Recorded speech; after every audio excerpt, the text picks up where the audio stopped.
In Nehemiah 11, they cast lots to see who would go to live in Jerusalem. It sounds like the people preferred to be on their own land instead of the city just being repaired.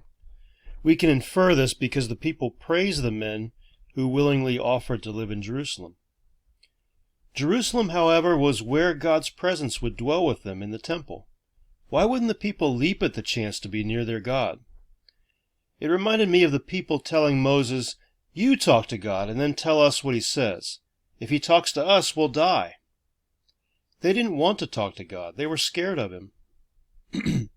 Why do people not leap at the chance to be in God's presence? Why don't we run to him first thing when we rise, when we're happy, when we're sad, when there's trouble?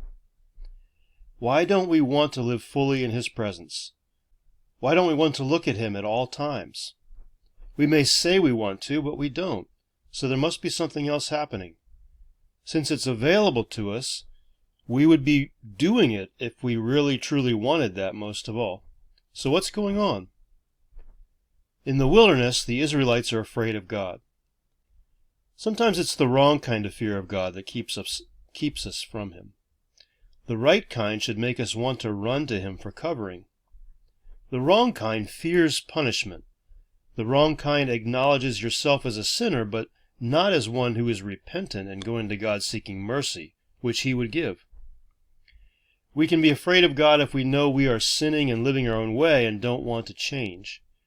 We can be afraid that God is going to tell us to do something we don't want to do. We can be afraid he'll point out something in our lives and it won't be comfortable. We can be afraid we'll go to him with questions and there will be no answer. We can be afraid that our peace will be disturbed if we have to go to God and rely on him instead of the worldly methods we're comfortable relying on.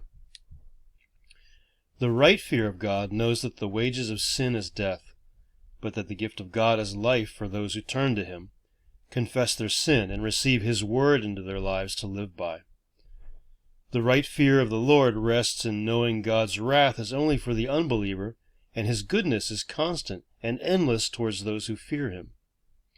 Honor God by running to him in the fear of the Lord.